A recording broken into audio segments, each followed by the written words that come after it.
ਵਾਹਿਗੁਰੂ ਜੀ। ਵਾਹਿਗੁਰੂ ਸਾਹਿਬ ਜੀ। ਜਿਨ੍ਹਾਂ ਸਾਸ ਗਰਾਸ ਨ ਵਿਸਰੈ, ਹਰ ਨਾਮਾ ਮਨ ਮੰਤ। ਧਨ ਸੇ ਸਈ ਨਾਨਕਾ, ਪੂਰਨ ਸੋਈ ਸੰਤ। ਡੰਡੌਤ ਬੰਦਨ ਅਨਕ ਬਾਰ, ਸਰਬ ਕਲਾ ਸਮਰੱਥ।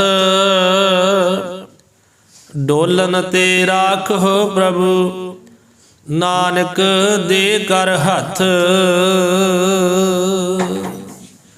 ਵਾਹਿਗੁਰੂ ਜੀ ਕਾ ਖਾਲਸਾ, ਵਾਹਿਗੁਰੂ ਜੀ ਕੀ ਫਤਿਹ।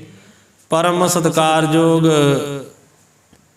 ਗੁਰੂ ਸਵਾਰੀ ਸਾਧ ਸੰਗਤ ਜੀਓ, ਵੱਡੇ ਭਾਗਾਂ ਵਾਲਿਓ, ਜੋ ਰੋਜ਼ਾਨਾ ਸ਼ਾਮ ਨੂੰ ਸ੍ਰੀਮਾਨ ਸੰਤ ਬਾਬਾ ਗੁਰਬਖਸ਼ ਸਿੰਘ ਜੀ ਧਾਰਮਿਕ ਸੰਗੀਤ ਅਕੈਡਮੀ ਵਿੱਚ ਸਤਿਗੁਰਾਂ ਦੇ ਦਰਬਾਰ ਅੰਦਰ ਸੱਜ ਕੇ ਮਹਾਂਪੁਰਖਾਂ ਦੇ ਨਿਰਮਲ ਜੀਵਨ ਦੀ ਕਥਾ ਸਰਵਣ ਕਰਦੇ ਹੋ। ਆਪ ਜੀ ਨੇ ਪਹਿਲਾ ਪ੍ਰਸੰਗ ਸਰਵਣ ਕੀਤਾ ਕਿ ਸੰਤ ਬਾਬਾ ਗੁਰਬਖਸ਼ ਸਿੰਘ ਸਾਹਿਬ ਜੀ ਜੋ ਪਿੰਡ ਘੜਿਆਲ ਦੇ ਵਿੱਚ ਜਦੋਂ 125 ਸ੍ਰੀ ਸਹਿਜ ਪਾਠਾਂ ਦੀ ਲੜੀ ਦੀ ਸਮਾਪਤੀ ਹੈ, ਉਸ ਵੇਲੇ ਸੰਤ ਬਾਬਾ ਅਤਰ ਸਿੰਘ ਸਾਹਿਬ ਜੀ ਮਹਾਂਪੁਰਖ ਕਿਸ਼ਨਪੁਰੇ ਆਏ ਹੋਏ ਸਨ। ਇੱਥੋਂ ਇਹਨਾਂ ਨੂੰ ਨਾਲ ਲੈ ਕੇ ਗਏ ਹਨ। ਇਹ ਪ੍ਰਸੰਗ ਆਪ ਜੀ ਨੇ ਸਰਵਣ ਕੀਤਾ ਹੈ। ਸੋ ਸੰਤ ਮਹਾਂਪੁਰਖ ਸਮਾਪਤੀ ਤੋਂ ਉਪਰੰਤ ਇੱਥੇ ਹੀ ਰਹਿ ਪਏ, ਪਿੰਡ ਘੜਿਆਲ ਦੇ ਵਿੱਚ ਹੀ। ਪਿੰਡ ਘੜਿਆਲ ਦੇ ਵਿੱਚ ਰਹਿੰਦਿਆਂ ਹੋਇਆਂ ਰੋਜ਼ਾਨਾ ਮਹਾਂਪੁਰਖ ਦੀਵਾਨ ਸਜਾਉਂਦੇ ਹਨ। ਸਿਆਲ ਦੇ ਦਿਨ ਹੋਣ ਕਰਕੇ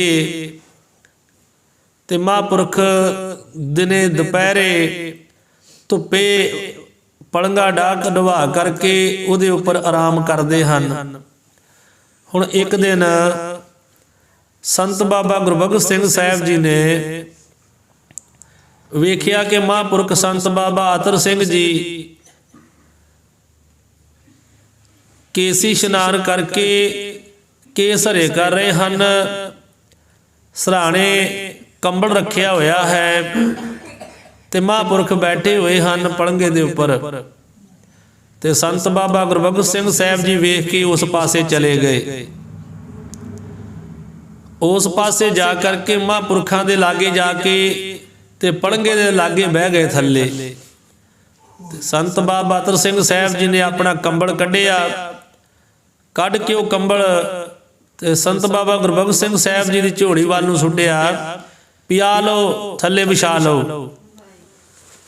ਮਹਾਂਪੁਰਖਾਂ ਨੇ ਅੱਗਿਓਂ ਫੜ ਕੇ ਕੰਬਲ ਆਪਣੇ ਮੱਥੇ ਨੂੰ ਲਾਇਆ ਏ ਤੇ ਫਿਰ ਉਹ ਪਲੰਗੇ ਦੇ ਉੱਪਰ ਹੀ ਰੱਖ ਦਿੱਤਾ ਏ। ਕਹਿਣ ਲੱਗੇ ਨਹੀਂ, ਅਸੀਂ ਇੱਦਾਂ ਪੁੰਜੇ ਹੀ ਬਹਿ ਜਾਂਦੇ, ਇੱਦਾਂ ਹੀ ਠੀਕ ਹੈ ਮਹਾਂਪੁਰਖੋ, ਇਹ ਕੰਬਲ ਤੁਸੀਂ ਰੱਖੋ ਆਪਣੇ ਪਾਸ। ਹੁਣ ਮਹਾਂਪੁਰਖਾਂ ਨੇ ਬਾਬਾ ਅਤਰ ਸਿੰਘ ਜੀ ਨੇ ਪੁੱਛਿਆ, ਕਿਉਂ ਭਾਈ ਗੁਰਬਖਸ਼ ਸਿੰਘ ਜੀ ਹੁਣ ਖੁਸ਼ ਹੋ ਨਾ?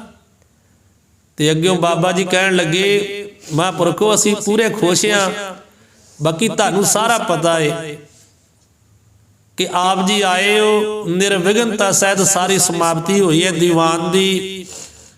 ਤੇ ਹੁਣ ਮਹਾਂਪੁਰਖੋ ਅਸੀਂ ਪੂਰੇ ਖੁਸ਼ ਹਾਂ। ਤੇ ਅੱਗਿਓਂ ਮਹਾਂਪੁਰਖ ਕਹਿਣ ਲੱਗੇ, ਗੁਰਬਖਸ਼ ਸਿੰਘ ਜੀ ਮਨ ਬਾਰੇ ਦੱਸੋ, ਹਾਂ ਹੁਣ ਕਿਹੜੀ ਅਵਸਥਾ 'ਚ ਹੈ? ਮਹਾਂਪੁਰਖ ਗਾੜੀਆਂ ਕਹਿੰਦੇ, ਬਾਬਾ ਗੁਰਬਖਸ਼ ਸਿੰਘ ਸਾਹਿਬ ਜੀ ਕਹਿੰਦੇ, ਮਹਾਂਪੁਰਖੋ ਮਨ ਦਾ ਕੀ, ਇਹ ਤਾਂ ਟਿਕਦਾ ਹੀ ਨਹੀਂ, ਇਹ ਤੇ ਭੱਜਾ ਹੀ ਫਿਰਦਾ ਰਹਿੰਦਾ ਹਰ ਵੇਲੇ, ਦਸਾਂ ਦਿਸ਼ਾਂ ਵਿੱਚ ਘੁੰਮ ਆਉਂਦਾ ਹੈ ਤੇ ਬਿਜਲੀ ਨਾਲੋਂ ਵੀ ਤੇਜ਼ ਹੈ। ਸਭ ਤੋਂ ਵੱਧ ਜਿਹੜੀ ਬਿਜਲੀ ਉਹ ਤੇਜ਼ ਹੈ ਤੇ ਮਨ ਤੇ ਬਿਜਲੀ ਨਾਲੋਂ ਵੀ ਤੇਜ਼ ਹੈ। ਇਸ ਕਰਕੇ ਮਹਾਂਪੁਰਖੋ ਇਹ ਬਦੋ ਬਦੀ ਫਿਰ ਬਾਹਰ ਨਿਕਲ ਜਾਂਦਾ, ਇਹਨੂੰ ਕਿੰਨਾ ਕਾਬੂ ਕਰਕੇ ਰੱਖੋ। ਸੋ ਮਹਾਂਪੁਰਖ ਸੰਤ ਬਾਬਾ ਅਤਰ ਸਿੰਘ ਸਾਹਿਬ ਜੀ ਆਪਣੀ ਜਿਹੜੀ ਪੁਰਾਣੀ ਕਹਾਣੀ ਉਹ ਸੁਣਾਉਣ ਲੱਗੇ ਹਨ। ਇੱਥੋਂ ਤੱਕ ਦਾ ਆਪ ਜੀ ਨੇ ਪਹਿਲਾ ਪ੍ਰਸੰਗ ਸਰਵਣ ਕੀਤਾ ਹੈ। ਅਗਲਾ ਸਾਧ ਸੰਗਤ ਜੀ ਹੁਣ ਜਿਹੜਾ ਪ੍ਰਸੰਗ ਸੰਤ ਬਾਬਾ ਅਤਰ ਸਿੰਘ ਸਾਹਿਬ ਜੀ, ਇੰਨਾ ਪਿਆਰ ਹੈ ਸੰਤ ਬਾਬਾ ਗੁਰਬਖਸ਼ ਸਿੰਘ ਸਾਹਿਬ ਜੀ ਦੇ ਨਾਲ ਕਿ ਉਹਨਾਂ ਨੂੰ ਆਪਣੀ ਪੁਰਾਣੀ ਜ਼ਿੰਦਗੀ ਦੀਆਂ ਗੱਲਾਂ ਹੁਣ ਸੁਣਾਉਣ ਲੱਗੇ ਆ। ਉਹ ਜਿਵੇਂ ਸੁਣਾਉਂਦੇ ਆਪ ਜੀ ਸਰਵਣ ਕਰੋ। ਸੰਤ ਬਾਬਾ ਅਤਰ ਸਿੰਘ ਜੀ ਕਹਿਣ ਲੱਗੇ ਭਾਈ ਗੁਰਬਖਸ਼ ਸਿੰਘ ਜੀ, ਅਸੀਂ ਪਹਿਲੀ ਉਮਰ ਜਵਾਨੀ ਵਿੱਚ ਭਜਨ ਸਿਮਰਨ ਦੀ ਸ਼ੌਂਕ ਨਾਲ, ਜਵਾਨੀ ਵਿੱਚ ਹੀ ਸ਼ੌਂਕ ਪੈ ਗਿਆ ਨਾ ਭਜਨ ਕਰਨ ਦਾ, ਬੰਦਗੀ ਕਰਨ ਦਾ। ਤੇ ਬਾਬਾ ਅਤਰ ਸਿੰਘ ਸਾਹਿਬ ਜੀ ਕਹਿੰਦੇ ਵੀ ਗੁਰਬਖਸ਼ ਸਿੰਘ ਜੀ ਅਸੀਂ ਚਲੇ ਗਏ ਰਿਸ਼ੀਕੇਸ਼। ਰਿਸ਼ੀਕੇਸ਼ ਜਿਆਦਾ ਜਾਂਦੇ ਆ ਨਾ ਜਿਹੜੇ ਸੰਤ ਮਹਾਤਮਾ ਹੁੰਦੇ, ਉਹ ਪਹਿਲਾਂ ਉਧਰ ਨੂੰ ਜਾਂਦੇ ਸੀਗੇ। ਤੇ ਕਿਉਂਕਿ ਉਧਰ ਦਾ ਇਲਾਕਾ ਸ਼ਾਂਤ ਹੈ। ਦਰਵਾਜ਼ਾ ਖੋਲਦੇ ਜਾਂ ਉਧਰਲਾ। ਸੋ ਹੁਣ ਰਿਸ਼ੀਕੇਸ਼ ਮਹਾਂਪੁਰਖ ਕਹਿੰਦੇ ਸੀ ਚਲੇ ਗਏ। ਸੰਤ ਬਾਬਾ ਗੁਰਬਖਸ਼ ਸਿੰਘ ਸਾਹਿਬ ਜੀ ਨੂੰ ਦੱਸ ਰਹੇ ਆ ਬਾਬਾ ਅਤਰ ਸਿੰਘ ਸਾਹਿਬ ਜੀ, ਕਹਿੰਦੇ ਅਸੀਂ ਚਲੇ ਗਏ ਰਿਸ਼ੀਕੇਸ਼। ਜਦੋਂ ਰਿਸ਼ੀਕੇਸ਼ ਹਰਿਦੁਆਰ ਗਏ ਨਾ, ਇੱਥੇ ਇੱਕ ਭਾਈ ਦਇਆ ਸਿੰਘ ਜੀ, ਉਹ ਸੀ ਮੁਜ਼ੱਫਰਾਬਾਦ ਕਸ਼ਮੀਰ ਦੇ। ਉਹਨਾਂ ਨੇ ਗੰਗਾ ਦੇ ਕਿਨਾਰੇ ਇੱਕ ਛੱਪਰੀ ਪਾਈ ਹੋਈ ਹੈ, ਉੱਥੇ ਰਿਹਾ ਕਰਦੇ ਸੀਗੇ। ਜਦੋਂ ਸੰਤ ਬਾਬਾ ਅਤਰ ਸਿੰਘ ਸਾਹਿਬ ਜੀ ਕਹਿੰਦੇ ਅਸੀਂ ਗਏ ਨਾ ਰਿਸ਼ੀਕੇਸ਼, ਤੇ ਰਿਸ਼ੀਕੇਸ਼ ਹਰਿਦੁਆਰ ਜਦੋਂ ਗਏ, ਉੱਥੇ ਗੰਗਾ ਦੇ ਕਿਨਾਰੇ ਤੇ ਇੱਕ ਭਾਈ ਦਇਆ ਸਿੰਘ ਜੀ ਸੀ ਮੁਜ਼ੱਫਰਾਬਾਦ ਕਸ਼ਮੀਰ ਦੇ। ਉਹਨਾਂ ਗੰਗਾ ਦੇ ਕਿਨਾਰੇ ਤੇ ਛੱਪਰੀ ਪਾਈ ਸੀ, ਉਹਦੇ ਵਿੱਚ ਰਿਹਾ ਕਰਦੇ ਸੀਗੇ। ਇਹ ਵੀ ਰੱਬ ਦੇ ਮਿਲਾਪ ਕਰਨ ਵਾਸਤੇ, ਰੱਬ ਨੂੰ ਮਿਲਣ ਦੇ ਸ਼ੌਕੀਨ ਸੀਗੇ ਤੇ ਬੜੇ ਗੁਰਮੁਖ ਪਿਆਰੇ ਸੀਗੇ। ਇਹ ਵੀ ਬੰਦਗੀ ਕਰਦੇ ਆ।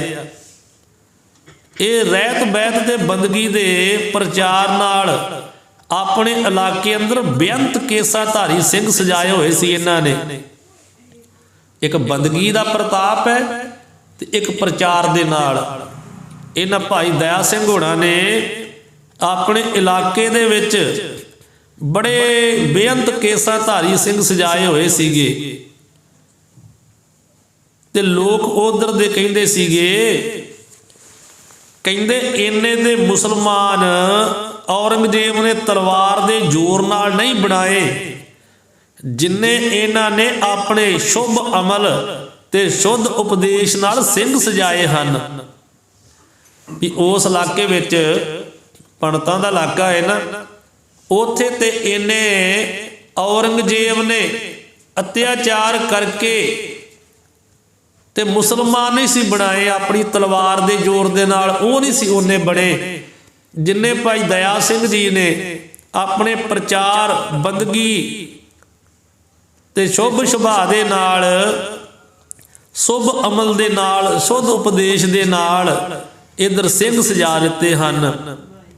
ਤੇ ਉਧਰ ਇਹਨਾਂ ਨੂੰ ਜਿਹੜੇ ਉਧਰ ਦੇ ਲੋਕ ਸੀ ਨਾ, ਉਧਰ ਦੀ ਸੰਗਤ, ਉਹ ਇਹਨਾਂ ਨੂੰ ਠਾਕਰ ਜੀ ਆ ਕੇ ਬੁਲਾਇਆ ਕਰਦੇ ਸੀਗੇ। ਇਹਨਾਂ ਨੂੰ ਕਿਹਾ ਕਰਦੇ ਸੀ ਠਾਕੁਰ ਭਾਈ ਦਇਆ ਸਿੰਘ ਜੀ। ਉਹਨਾਂ ਠਾਕੁਰ ਨਾਲ ਕਿਹਾ ਕਰਨਾ। ਤੇ ਬਾਬਾ ਅਤਰ ਸਿੰਘ ਸਾਹਿਬ ਜੀ ਕਹਿੰਦੇ ਵੀ ਸਾਡੇ ਨਾਲ ਉਹ ਬੜਾ ਪਿਆਰ ਕਰਦੇ ਹੁੰਦੇ ਸਨ। ਤੇ ਕਿੰਨਾ ਕਿੰਨਾ ਚਿਰ, ਇੰਨੇ ਦਿਨੀ ਕਿੰਨਾ ਚਿਰ ਸਾਡੇ ਨਾਲ ਰੋਜ਼ਾਨਾ ਉਹਨਾਂ ਨੇ ਗੁਜ਼ਾਰਨਾ। ਤੇ ਸਾਡਾ ਸੁਭਾਅ ਸੀ ਰੋਜ਼ਾਨਾ ਸਿਰਫ ਇੱਕੋ ਇੱਕ ਪ੍ਰਸ਼ਾਦਾ ਛਕਣਾ। ਬਾਬਾ ਅਤਰ ਸਿੰਘ ਜੀ ਕਹਿੰਦੇ ਉਦੋਂ ਅਸੀਂ ਇੱਕੋ ਹੀ ਪ੍ਰਸ਼ਾਦਾ ਛਕਦੇ ਸਾਂ।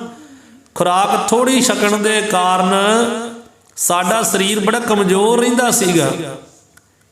ਇਹਨਾਂ ਠਾਕੁਰ ਭਾਈ ਦਇਆ ਸਿੰਘ ਜੀ ਨੇ ਆਖਿਆ, ਭਾਈ ਅਤਰ ਸਿੰਘ ਜੀ, ਤੁਹਾਡੇ ਵਿੱਚ ਕੋਈ ਐਸੀ ਕਸ਼ਿਸ਼ ਹੈ ਜੋ ਸਾਨੂੰ ਖਿੱਚ ਪਾਏ ਰੱਖਦੀ ਹੈ ਤੇ ਸਾਡਾ ਜੀ ਕਰਦਾ ਹੈ ਕਿ ਹੱਥੀਂ ਪ੍ਰਸ਼ਾਦਾ ਤਿਆਰ ਕਰਕੇ ਤੁਹਾਨੂੰ ਛਕਾਇਆ ਕਰੀਏ। ਅਸੀਂ ਇਹਨਾਂ ਮਹਾਂਪੁਰਖਾਂ ਦੀ ਇਸ ਖਾਸ ਨੂੰ ਟਾਲ ਨਾ ਸਕੇ। बाबा अतर सिंह जी कहते सी वो भाई दया सिंह जी इस बचन नूं टाल ना सके ते पहले दिन उस वेले इन्हां ने प्रशादा तैयार करके सानू छकाया। सानू उन्हां दे हत्थों तैयार प्रशादा छक के बहुत ही स्वाद आया ते निजम तो उल्ट इक्को ही प्रशादा छकदे सी ना बाबा अतर सिंह जी, अज कहंदे निजम तो उल्ट हो गया ते असां ने कई प्रशादे छक लए। इहो जी पवित्र जिंदगी वाले इस गुरमुख ठाकुर दया सिंह जी उन्हां दे हत्थों असी वध प्रशादे छक लए, वो निजम तोड़ दिता। तो संत बाबा अतर सिंह जी ने दसिया कि जिथे असी एक तो वधिक प्रशादे छक लए सन तिवें ही सानू ये भी फुरना होया कि इन्ना अन्न मकाउणा, शरीर नूं रख के की करना। मन विच कहंदे फुरना ही आ गया, जवानी दी उम्र सी, मन विच फुरना आ गया भी किन्ने प्रशादे छक लए आ, एवें इन्ना अन्न मकाउणा गंदा करन लई शरीर नूं रख के भी की करना। कहंदे असीं दूजे दिन दी रात नूं गंगा पार करके ते संघणे जंगल विच इस ख्याल नूं लै के जा बैठे कि कोई भुखा शेर आके साडे मास नूं भख लवे ते अपनी भुख नूं मिटा सके। इस तरह के ख्याल विच असीं 2 रातां ते 1 दिन बैठे पाठ करते रहे जंगल विच, पर कोई ना तो शेर आया ना कोई चीता आया, कोई नहीं आया। इन्हां दिनां विच संत बाबा अतर सिंह साहब जी का नितनेम जिहड़ा सी ना वो 5 पाठ श्री सुखमनी साहब दे रोजाना करन दा सीगा। कहंदे उस वेले जवानी दी उम्र विच असीं सारी दिहाड़ी विच 5 पाठ श्री सुखमनी साहब दे करदे सां। ते जो कदी उच्ची बोल के ते कदी कहंदे दिल ही दिल विच सुरत नाल ही पाठ करदे रहना ते नितनेम पूरा कर लिया करना, क्योंकि 5 पाठ श्री सुखमनी साहब दे थोड़े नहीं आ। कोई 2 करे कोई 4 करे, जे 1 घंटे विच भी करे तो 5 घंटे लग जाते हैं। तो 24 घंटे सारे होंगे, 24 घंटिया विचों जे 1 घंटे च करे तो भी 5 घंटे बनते हैं। पर महापुरख जिहड़े वो कहिंदे कदी असीं उच्ची बोलते सी, कदी असीं सुरत नाल ही करी जांदे सी, उहदे नाल थोड़ा टाइम लगता है ते सुत्तियां भी बंदगी चलदी है। सो इदां कहंदे हुण 2 दिन बीत जाण मगरों एक शेर आया। 2 दिनां दे बाद एक शेर आया, इहदा कद भी बड़ा वड्डा सीगा, तगड़ा, ते सामने आके इहदे घराड़े मारन लग पिया। साडी सुरत भी उस वेले जागरती विच आई, अखां खोल के वेखिया ते दिल खुश हो गया कि हुण ये सानू खा जावेगा, साडी ख्वाहिश पूरी हो जाएगी। पर वो अगे पिछे फिर सूंघदा होया चला गया। उस वेले असी महापुरख कहंदे भी अंतर अपने अंदर ही श्री सुखमनी साहब जी दियां तुकां पढ़दे पए सी। मिथ्या तन नहीं पर उपकारा, मिथ्या बास लेत बेकारा। इन्हां पंक्तियां नूं अंदर ही अंदर पढ़दे सीगे। महापुरख सुरत नाल ही बाणी पढ़ी जांदे आ, तां करके वध बाणी पढ़ी जांदी है ना, क्योंकि सुरत नाल ही पढ़ी जाते हैं। सो हुण किसी ने बोल के सुनाउणी पढ़ना, हुण किसी ने सुरत नाल ही पढ़ी जानी, वो नाल कित्थों मिल सकदा। सो इन्हां तुकां उत्ते महापुरख कहंदे साडा मन टिक गया। असीं सोची पै गए कि ये शरीर तां अगे ही मिथ्या, ते मिथ्या नूं होर मिथ्या की समझना। सफल तदे हो सकता जे परोपकार भी करे। शरीर के अगे ही मिथ्या, मिथ्या किहनूं कहिंदे आ? मिथ्या कहिंदे जो ना सच होवे ते ना झूठ होवे, उहनूं कहिंदे जे मिथ्या।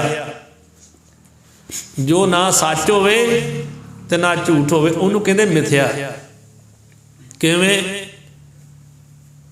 तुसीं हुण इत्थों जाना ना, मान लो सड़क ते जाण डे जे ते कोई रस्सी पई है हनेरे विच, तुसां डर जाना भी सप है, भज के पिछां होना भी ये सप है, पर हैगा तो ना सप, है तो रस्सी है ना,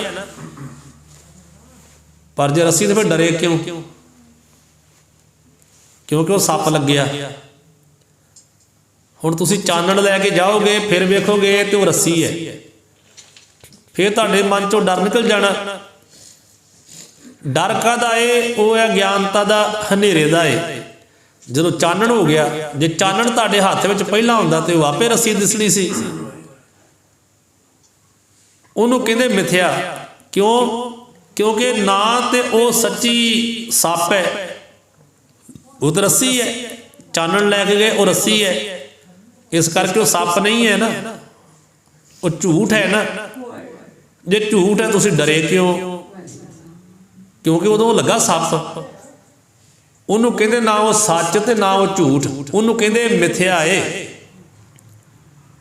ਉਹਦੇ ਵਿੱਚ ਭਾਸਿਆ ਇਹ ਸੱਪ, ਆਪਾਂ ਨੂੰ ਲੱਗਾ ਵੀ ਜਿਵੇਂ ਰੱਸੀ ਨਹੀਂ ਇਹ ਸੱਪ ਹੈ, ਆਪਾਂ ਡਰ ਗਏ। ਉਦੋਂ ਉਹਨੂੰ ਸੱਚ ਸਮਝ ਲਿਆ, ਤੇ ਜਦੋਂ ਚਾਨਣ ਲੈ ਕੇ ਗਏ ਉਹ ਰੱਸੀ ਨਿਕਲੀ, ਉਦੋਂ ਉਹਨੂੰ ਝੂਠ ਸਮਝਿਆ। ਉਹ ਨਾ ਸੱਚ ਹੈ ਤੇ ਨਾ ਝੂਠ ਹੈ, ਉਹ ਕੀ ਹੈ? ਮਿਥਿਆ। ਇੱਦਾਂ ਹੀ ਬੰਦੇ ਨੂੰ ਸੁਪਨਾ ਆਉਂਦਾ ਨਾ, ਤੇ ਸੁਪਨਾ ਕੀ ਹੈ? ਆਪਾਂ ਕਹਿੰਦੇ ਝੂਠਾ ਹੈ।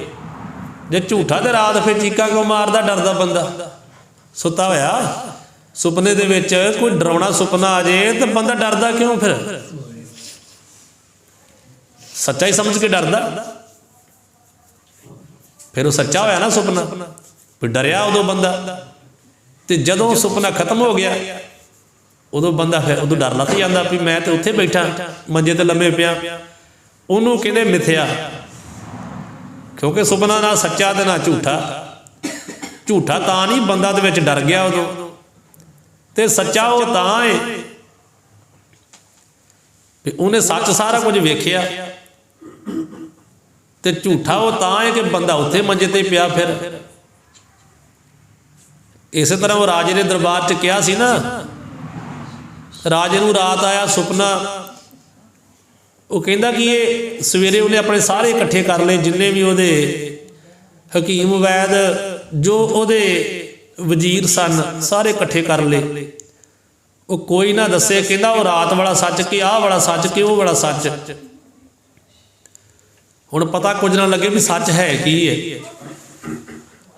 ਹੋਇਆ ਕਿ ਜਿਸ ਵਕਤ ਕਿਸੇ ਨੂੰ ਜਵਾਬ ਨਾ ਆਇਆ, ਸਾਰੇ ਉਹਨੇ ਅੰਦਰ ਤਾੜ ਲਏ। ਅੰਦਰ ਤਾੜ ਲਏ, ਫਿਰ ਉੱਥੇ ਅਸ਼ਟਾ ਬੱਕਰ ਆ ਗਿਆ, ਉਹਨੇ ਜਵਾਬ ਦਿੱਤਾ, ਕਿਉਂਕਿ ਉਹਦਾ ਵੀ ਪਿਤਾ ਵਿੱਚ ਕੈਦ ਕੀਤਾ ਹੋਇਆ ਸੀਗਾ। ਉਹਨੇ ਜਵਾਬ ਦਿੱਤਾ ਵੀ ਰਾਜਾ ਨਾ ਰਾਤ ਵਾਲਾ ਸੱਚ ਹੈ ਤੇ ਨਾ ਆਹ ਸੱਚ ਹੈ। ਰਾਜੇ ਨੇ ਭਾਲ ਲਿਆ ਵੀ ਇਹਨੇ ਬੰਦੇ ਨੇ ਜਵਾਬ ਨਹੀਂ ਦਿੱਤਾ ਮੈਨੂੰ। ਉਹ ਕਹਿੰਦਾ ਸਮਝਾ ਮੈਨੂੰ, ਤੇਰੀ ਸਮਝ ਨਹੀਂ ਆਈ।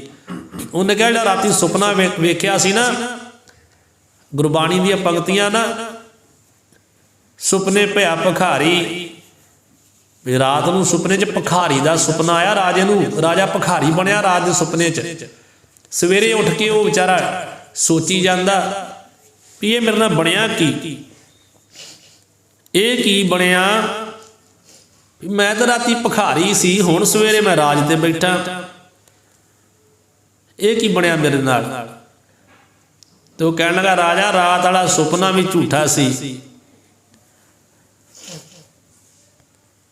ਤੇ ਕਹਿੰਦੇ ਜੇ ਰਾਤ ਨਾਲ ਸੁਪਨਾ ਝੂਠਾ ਸੀ ਤੇ ਫਿਰ ਇਹ ਦੱਸ ਵੀ ਆ ਹੁਣ ਜਿੱਥੇ ਮੈਂ ਬੈਠਾ ਹੁਣ ਤੇ ਠੀਕ ਹੈ ਨਾ, ਹੁਣ ਤਾਂ ਮੈਂ ਰਾਜ ਤੇ ਬੈਠਾ ਨਾ, ਗੱਦੀ ਤੇ ਬੈਠਾ ਰਾਜ ਤੇ, ਇਹ ਤਾਂ ਸੱਚਾ ਹੈ ਨਾ। ਉਹ ਕਹਿਣ ਲੱਗਾ ਇਹ ਉਹਨਾਂ ਚਿਰ ਹੈ ਜਿੰਨਾ ਚਿਰ ਤੂੰ ਅੱਖਾਂ ਨਹੀਂ ਮੀਟਦਾ, ਇਹ ਵੀ ਸਭ ਕੁਝ ਝੂਠਾ ਹੈ। ਇਹ ਛਿਨ ਵਿੱਚ ਹੀ ਸਾਰਾ ਕੁਝ ਪਰਾਇਆ ਹੋ ਜਾਣਾ, ਛਿਨ 'ਚ ਹੀ ਪਰਾਇਆ ਹੋ ਜਾਂਦਾ ਨਾ। ਜਿਵੇਂ ਰਾਤ ਵਾਲਾ ਸੁਪਨਾ ਸੀ ਉਹਦੇ ਵਿੱਚ ਭਿਖਾਰੀ ਹੈ, ਤੇ ਹੁਣ ਦਿਨੇ ਬਹਿ ਗਿਆ ਰਾਜ ਤੇ ਹੁਣ ਜਦੋਂ ਰਾਜ ਤੇ ਰਹਿਣਾ ਉਹ ਵੀ ਨਹੀਂ। ਅਛਤ ਰਾਜ ਬਿਸ਼ਰਤ ਸੁਖ ਪਾਇਆ, ਦੁੱਖ ਪਾਇਆ ਤਾਂ ਗਤ ਭਈ ਹਮਾਰੀ। ਫਿਰ ਪਰਮੇਸ਼ਰ ਦਾ ਚੇਤਾ ਆਇਆ ਜਦੋਂ ਰਾਤ ਨੂੰ ਰਾਜੇ ਨੇ ਆਪਣੇ ਵੇਖਿਆ ਵੀ ਪਲੰਘੇ ਦੇ ਉੱਤੇ ਸੁੱਤੇ ਪਏ ਨੇ ਵੀ ਮੈਂ ਭਿਖਾਰੀ ਬਣਿਆ ਹੋਇਆ। ਹੁਣ ਭਿਖਾਰੀ ਬਣਿਆ ਹੋਇਆ ਸਵੇਰੇ ਉਹ ਕੀ ਹੈ, ਉਹ ਵੀ ਮਿਥਿਆ ਹੈ। ਰਾਤ ਸੁਪਨੇ 'ਚ ਵੇਖਿਆ ਰਾਜਾ ਭਿਖਾਰੀ ਹੈ, ਦਿਨੇ ਵੇਖਿਆ ਤੇ ਉਹ ਚੰਗਾ ਭਲਾ ਹੈ। ਤੇ ਮਹਾਂਪੁਰਖ ਕਹਿੰਦੇ ਵੀ ਇਹ ਸਰੀਰ ਤੇ ਅੱਗੇ ਪਹਿਲਾਂ ਹੀ ਮਿਥਿਆ ਹੈ। ਹੁਣ ਸਰੀਰ ਤੇ ਪਹਿਲਾਂ ਹੀ ਮਿਥਿਆ ਤੇ ਇਹ ਹੁਣ ਸਫਲ ਤਾਂ ਹੋ ਸਕਦਾ ਜੇ ਇਹਨੂੰ ਪਰਉਪਕਾਰ ਵਾਸਤੇ ਲਾਇਆ ਜਾਵੇ। ਸੋ ਹੁਣ ਇਹ ਸੋਚ ਲਈ ਹੈ ਕਿ ਪਰਉਪਕਾਰ ਕਰਨਾ ਹੈ, ਉਹ ਨਹੀਂ ਕੰਮ ਰੱਖਣਾ। ਰਾਜਨ ਇੱਕ ਸਿੰਘਾਸਨ ਸੋਇਆ, ਸੁਪਨੇ ਭਇਆ ਭਿਖਾਰੀ, ਅਛਤ ਰਾਜ ਬਿਸਰਤ ਦੁੱਖ ਪਾਇਆ, ਤਾਂ ਗਤ ਪਈ ਹਮਾਰੀ। ਉਹ ਕੰਮ ਨਹੀਂ, ਪਰਉਪਕਾਰ ਕਰਨਾ ਹੈ। ਇਹ ਸਰੀਰ ਮਿਥਿਆ ਹੈ। ਤੇ ਸਤਿਗੁਰੂ ਗੁਰੂ ਗ੍ਰੰਥ ਸਾਹਿਬ ਜੀ ਦੀ ਗੁਰਬਾਣੀ ਨੇ ਵੀ ਮੋਹਰ ਲਾਈ ਹੈ ਵੀ ਕੋਈ ਇਹ ਨਾ ਕਹੇ ਵੀ ਉਹ ਰਾਜਾ ਝੂਠਾ ਹੀ, ਉਹਨੂੰ ਸੁਪਨਾ ਨਹੀਂ ਆਇਆ। ਮਹਾਰਾਜ ਦੀ ਗੁਰਬਾਣੀ ਦਾ ਵੀ ਫਰਮਾਨ ਹੈ ਵੀ ਇਹ ਗੱਲ ਸੱਚੀ ਹੈ, ਰਾਜੇ ਨੂੰ ਸੁਪਨਾ ਆਇਆ, ਭਿਖਾਰੀ ਬਣਿਆ ਹੈ। ਸੋ ਇੱਥੇ ਮਿਥਿਆ ਸਰੀਰ ਹੈ। ਤੇ ਮਹਾਂਪੁਰਖ ਬਾਬਾ ਬਹਾਦਰ ਸਿੰਘ ਜੀ ਕਹਿੰਦੇ ਸੀ, ਸੋਚਿਆ ਮਨ ਵਿੱਚ ਵੀ ਹੁਣ ਇੱਦਾਂ ਕਰੀਏ ਵੀ ਇਹਨੂੰ ਸਫਲਿਆ ਕਰੀਏ, ਪਰਉਪਕਾਰ ਕਰੀਏ। ਕਹਿੰਦੇ ਉੱਠ ਕੇ ਖੜੇ ਹੋ ਗਏ ਤੇ ਮੁੜ ਉਸ ਸੰਤ ਠਾਕੁਰ ਦਇਆ ਸਿੰਘ ਜੀ ਦੇ ਪਾਸ ਆ ਟਿਕੇ ਤੇ ਸੰਕਲਪ ਧਾਰ ਲਿਆ, ਜੋ ਸੰਗਤਾਂ ਅੰਦਰ ਨਾਮ ਬਾਣੀ ਤੇ ਅੰਮ੍ਰਿਤ ਰਾਹੀਂ ਸੇਵਾ ਕਰਕੇ ਤੇ ਹੁਣ ਸਰੀਰ ਨੂੰ ਸਫਲ ਕਰਨਾ। ਬਾਣੀ ਪੜ੍ਹ ਕੇ, ਸੁਣਾ ਕੇ, ਅੰਮ੍ਰਿਤ ਛਕਾ ਕੇ, ਸੰਗਤਾਂ ਦੇ ਵਿੱਚ ਵਿਚਰ ਕੇ, ਇੱਦਾਂ ਗੁਰਬਾਣੀ ਦਾ ਪ੍ਰਚਾਰ ਕਰਕੇ ਇਹਨੂੰ ਆਪਣੇ ਸਰੀਰ ਨੂੰ ਸਫਲਿਆ ਕਰਨਾ ਹੈ। ਤੇ ਇਹ ਸੰਕਲਪ ਕਹਿੰਦੇ ਆ ਕੇ ਅਸੀਂ ਭਾਈ ਠਾਕਰ ਸਿੰਘ ਨੂੰ, ਭਾਈ ਦਇਆ ਸਿੰਘ ਨੂੰ ਦੱਸਿਆ। ਉਹਨੂੰ ਜਦੋਂ ਦੱਸਿਆ ਤੇ ਉਹਨਾਂ ਨੂੰ ਕਿਹਾ ਵੀ ਅਸੀਂ ਹੁਣ ਤੁਰਨਾ, ਅਸੀਂ ਹੁਣ ਜਾਣਾ, ਅਸੀਂ ਹੁਣ ਪ੍ਰਚਾਰ ਕਰਿਆ ਕਰਨਾ ਗੁਰਸਿੱਖੀ ਦਾ, ਪਰਉਪਕਾਰ ਕਮਾਇਆ ਕਰਨਾ। ਹੁਣ ਪਰਉਪਕਾਰ ਦੇ ਕੰਮ ਕਰਿਆ ਕਰਨੇ ਆ। ਸਰੀਰ ਮਿਥਿਆ ਏ ਤੇ ਪਰਉਪਕਾਰੀ ਕੰਮ ਕਰਿਆ ਕਰਨੇ। ਸਾਰੀ ਗੱਲ ਦੱਸੀ ਵੀ ਮੈਂ ਤੇ ਇਦਾਂ 2 ਦਿਨ ਬੈਠਾ ਰਿਹਾ ਜੰਗਲ ਵਿੱਚ, ਮੈਨੂੰ ਸ਼ੇਰ ਨੇ ਵੀ ਨਹੀਂ ਖਾਧਾ। ਇਸ ਸਰੀਰ ਨੂੰ ਸ਼ੇਰ ਨੇ ਵੀ ਨਹੀਂ ਖਾਧਾ। ਆਪ ਗਿਆ ਸੀ ਵੀ ਚੱਲ ਮੇਰੇ ਸਰੀਰ ਨੂੰ ਸ਼ੇਰ ਖਾ ਲਵੇਗਾ, ਤੇ ਉਹਨੇ ਵੀ ਨਹੀਂ ਖਾਧਾ, ਕਿਉਂਕਿ ਇਹ ਸਫਲ ਹੀ ਨਹੀਂ ਹੈ। ਇਹ ਹਜੇ ਲੱਗਦਾ ਵੀ ਸਫਲ ਨਹੀਂ ਹੋਇਆ, ਇਹਨੂੰ ਸਫਲ ਕਰਨਾ ਪੈਣਾ। ਇਹਨੂੰ ਸਫਲ ਕਰਨ ਵਾਸਤੇ ਹੁਣ ਪਰਉਪਕਾਰ ਕਰਨੇ ਆ। ਮਨ ਵਿੱਚ ਇਹ ਸੋਚ ਲਿਆ ਵੀ ਇਹਨੂੰ ਸਰੀਰ ਨੂੰ ਤਾਂ ਸ਼ੇਰ ਨੇ ਵੀ ਨਹੀਂ ਖਾਧਾ, ਤੇ ਹੁਣ ਇਹਨੂੰ ਸਫਲਿਆ ਕਰੀਏ। ਤੇ ਉਹ ਜਿਹੜੇ ਠਾਕੁਰ ਦਇਆ ਸਿੰਘ ਸੀ ਨਾ, ਉਹਨਾਂ ਨੇ ਉਸ ਵੇਲੇ ਚਾਂਦੀ ਦੇ ਰੁਪਈਏ ਹੁੰਦੇ ਸੀਗੇ, ਉਹਨਾਂ 300 ਰੁਪਈਆ ਦਿੱਤਾ। ਕਹਿੰਦੇ ਵੀ ਆ ਲੈ ਤੇ ਇੱਕ ਕੱਪੜੇ ਵਿੱਚ ਲਵੇਟ ਕੇ ਤੇ ਕਮਰ ਕੱਸੇ ਨਾਲ ਬੰਨ੍ਹ ਲੈ, ਕਿਤੇ ਲੋੜ ਪਈ ਸਫ਼ਰ 'ਚ ਤੇਰੇ ਕੰਮ ਆਉਣਗੇ। ਕਿਉਂਕਿ ਹਰਿਦੁਆਰ ਤੋਂ, ਰਿਸ਼ੀਕੇਸ਼ ਤੋਂ ਆਉਣਾ ਸੀਗਾ ਪੰਜਾਬ। ਸੋ ਉਧਰੋਂ ਤੁਰੇ ਤੇ ਤੁਰਦੇ ਤੁਰਦੇ ਲੱਕ ਨਾਲ ਇੱਕ ਕਸ਼ਹਿਰਾ ਬੰਨਿਆ ਹੈ ਤੇ ਇੱਕ ਉੱਪਰ ਦੀ ਲੋਈ ਦੀ ਬੁੱਕਲ ਮਾਰੀ ਹੈ। ਹੋਰ ਕੋਈ ਵਸਤਰ ਮਹਾਂਪੁਰਖ ਕਹਿੰਦੇ ਸਾਡੇ ਕੋਲ ਨਹੀਂ ਸੀ। ਅਸੀਂ ਉਸੇ ਨਾਲ ਇਸ਼ਨਾਨ ਕਰ ਲੈਣਾ, ਪਾਣੀ ਨਿਚੋੜ ਲਿਆ ਕਰਦੇ ਤੇ ਆਪਣੇ ਆਪ ਦਿਨ ਭਰ ਵਿੱਚ ਕਹਿੰਦੇ ਉਹ ਫਿਰ ਸੁੱਕ ਜਾਇਆ ਕਰਦਾ। ਇੱਕ ਹੀ ਕਸ਼ਹਿਰਾ ਏ, ਇੱਕ ਹੀ ਉੱਪਰ ਦੀ ਜਿਹੜੀ ਉਹ ਲੋਈ ਦੀ ਬੁੱਕਲ ਮਾਰੀ ਹੈ। ਕਹਿੰਦੇ ਅਸੀਂ ਰੁਪਈਆਂ ਵਾਲਾ ਜਿਹੜਾ ਕੱਪੜਾ ਵੀ ਉਹ ਕਦੀ ਖੋਲਿਆ ਨਹੀਂ, ਲੱਕ ਨਾਲ ਹੀ ਬੱਝਾ ਰਹਿੰਦਾ। ਵਲੇਟ ਕੇ ਨਾ ਕੱਪੜੇ ਦੇ ਵਿੱਚ ਪੈਸੇ ਉਹ ਲੱਕ ਨਾਲ ਬੰਨਿਆ, ਕਹਿੰਦੇ ਉਹਨੂੰ ਕਦੀ ਖੋਲਿਆ ਹੀ ਨਹੀਂ, ਉਹਨੂੰ ਖੋਲਿਆ ਹੀ ਨਾ ਕਦੀ ਅਸੀਂ, ਜਿਹਦੇ ਵਿੱਚ 300 ਰੁਪਏ ਸਨ। ਅਸੀਂ ਕਹਿੰਦੇ ਕਈ ਥਾਂ ਰਾਹ ਵਿੱਚ ਟਿਕੇ, ਪੈਦਲ ਵੀ ਚੱਲੇ ਤੇ ਪੈਦਲ ਚੱਲਦੇ ਚੱਲਦੇ ਪੰਜਾਬ ਆ ਗਏ। ਧੂਰੀ ਆਏ ਜ਼ਿਲ੍ਹਾ ਸੰਗਰੂਰ ਵਿੱਚ। ਇੱਥੇ ਆਣ ਕੇ ਕਹਿੰਦੇ ਵੀ ਅਸੀਂ ਟਿਕੇ। ਇੱਥੇ ਇੱਕ ਪਾਣੀ ਦਾ ਛੱਪੜ ਵੇਖਿਆ ਹੈ। ਛੱਪੜ, ਪਹਿਲਾਂ ਛੱਪੜਾਂ ਵਿੱਚ ਵੀ ਪਾਣੀ ਚੰਗਾ ਹੁੰਦਾ ਸੀ, ਆਪ ਪਾਇਆ ਜਾਂਦਾ ਸੀ ਜਾਂ ਮੀਂਹਾਂ ਦਾ ਇਕੱਠਾ ਹੁੰਦਾ ਸੀ। ਕੋਈ ਗੰਦਗੀ ਵਾਲਾ ਪਾਣੀ ਨਹੀਂ ਸੀ ਹੁੰਦਾ, ਸਾਫ਼ ਛੱਪੜ ਹੁੰਦੇ ਸਨ। ਹੁਣ ਤਾਂ ਕਿਸੇ ਨਹਿਰ ਸੂਏ ਵਿੱਚ ਨਹੀਂ ਕੋਈ ਨਹਾਉਂਦਾ। ਉਸ ਵੇਲੇ ਛੱਪੜਾਂ 'ਚ ਵੀ ਇਸ਼ਨਾਨ ਕਰ ਲੈਂਦੇ ਸੀ, ਸਾਫ਼ ਪਾਣੀ ਹੋਇਆ ਕਰਦਾ ਸੀਗਾ। ਤੇ ਮਹਾਂਪੁਰਖ ਕਹਿੰਦੇ ਪਹਿਲਾਂ ਤਾਂ ਅਸੀਂ ਉੱਥੇ ਆ ਕੇ ਇਸ਼ਨਾਨ ਕੀਤਾ ਤੇ ਉਹ ਜਿਹੜੀ ਲੱਕ ਦੇ ਨਾਲ ਬੱਧੀ ਹੋਈ ਪੋਟਲੀ ਸੀ ਨਾ, ਉਹ ਕਹਿੰਦੇ ਪਾਣੀ ਨਾਲ ਭਿੱਜ ਕੇ ਰਾਤ ਇਸ਼ਨਾਨ ਕਰਦੇ ਰਹੇ, ਉਹ ਪੋਟਲੀ ਭਿੱਜਦੀ ਰਹੀ, ਉਹ ਕਮਜ਼ੋਰ ਹੋ ਗਈ, ਥੋੜੀ ਖਿੱਚ ਲੱਗਣ ਦੇ ਨਾਲ ਕਹਿੰਦੇ ਉਹ ਪਾੜ ਗਈ ਤੇ ਜਿੰਨੇ ਪੈਸੇ ਉਹ ਸਾਰੇ ਢੇਰੀ ਹੋ ਗਏ। ਤੇ ਬਾਬਾ ਅਤਰ ਸਿੰਘ ਸਾਹਿਬ ਜੀ, ਬਾਬਾ ਗੁਰਬਖਸ਼ ਸਿੰਘ ਸਾਹਿਬ ਜੀ ਨੂੰ ਦੱਸਦੇ ਆ, ਕਹਿੰਦੇ ਇਹ ਤੋਂ ਪਹਿਲੇ ਦਿਨ ਉਹ ਪੋਟਲੀ ਲੱਕ ਨਾਲ ਬੱਧੀ ਰਹੀ, ਇਸ਼ਨਾਨ ਵੀ ਕਰਦੇ ਰਹੇ, ਪਰ ਸਾਡੀ ਸੁਰਤ ਜਿਹੜੀ ਹੈ ਨਾ ਉਹ ਨਾਮ ਖੁਮਾਰੀ ਵਿੱਚ ਹੀ ਰਹਿੰਦੀ ਰਹੀ ਤੇ ਉਹਨੂੰ ਵੇਖਣ ਜਾਂ ਵਰਤਣ ਦਾ ਕਦੀ ਮਨ ਵਿੱਚ ਫੁਰਨਾ ਹੀ ਨਹੀਂ ਫੁਰਿਆ ਕੋਈ। ਹੁਣ ਲੱਕ ਨਾਲ ਉਹ ਭਿੱਜ ਕੇ ਜੋ ਕੱਪੜਾ ਫਟ ਜਾਣ ਦੇ ਨਾਲ ਜਦੋਂ ਡਿੱਗ ਪਏ ਨਾ, ਉਦੋਂ ਉਹਦਾ ਪਤਾ ਲੱਗਾ ਵੀ ਲੱਕ ਨੂੰ ਪੈਸੇ ਵੀ ਬੰਨੇ ਅਸੀਂ। ਸੋ ਮਹਾਂਪੁਰਖ ਕਹਿੰਦੇ ਅਸੀਂ ਉਹਨਾਂ ਰੁਪਈਆਂ ਨੂੰ ਉੱਥੇ ਹੀ ਪਏ ਰਹਿਣ ਤਾਂ ਉਹਨਾਂ ਨੂੰ ਹੱਥ ਹੀ ਨਹੀਂ ਲਾਇਆ, ਜਿੱਥੇ ਡਿੱਗ ਪਏ ਨਾ ਉੱਥੇ ਹੀ ਰਹਿਣ ਤੇ ਉਹਨਾਂ ਨੂੰ ਹੱਥ ਹੀ ਨਹੀਂ ਲਾਇਆ। ਤੇ ਚੱਲਦੇ ਸਿਆਲਕੋਟ ਦੇ ਬੇਰੀ ਸਾਹਿਬ ਗੁਰਦੁਆਰੇ ਸਾਹਿਬ ਵਿੱਚ ਆ ਕੇ ਤੇ ਉੱਥੇ ਬੈਠ ਗਏ। ਸਿਆਲਕੋਟ ਜਾ ਕੇ ਗੁਰਦੁਆਰਾ ਸਾਹਿਬ ਬੇਰੀ ਸਾਹਿਬ ਕਹਿੰਦੇ ਉੱਥੇ ਆਣ ਟਿਕੇ ਅਸੀਂ। ਤੇ ਸੰਤ ਬਾਬਾ ਅਤਰ ਸਿੰਘ ਜੀ, ਬਾਬਾ ਗੁਰਬਖਸ਼ ਸਿੰਘ ਸਾਹਿਬ ਜੀ ਨੂੰ ਦੱਸ ਰਹੇ ਆ, ਕਹਿੰਦੇ ਅਸੀਂ ਬੇਰੀ ਸਾਹਿਬ ਦੇ ਗੁਰਦੁਆਰੇ ਆਏ, ਕਈ ਦਿਨ ਰਹੇ, ਅੰਮ੍ਰਿਤ ਵੇਲੇ ਇਸ਼ਨਾਨ ਕਰਦੇ ਰਹੇ, ਮਗਰੋਂ ਸਰੋਵਰ ਦੇ ਨਾਲ ਦੇ ਪੌਣੇ ਜਿਹੜੇ ਉਹਦੀਆਂ ਪੌੜੀਆਂ ਦੀ ਇੱਕ ਬੁਰਜੀ ਅੰਦਰ ਬੈਠ ਕੇ ਸਿਮਰਨ ਕਰਦੇ ਰਹੇ।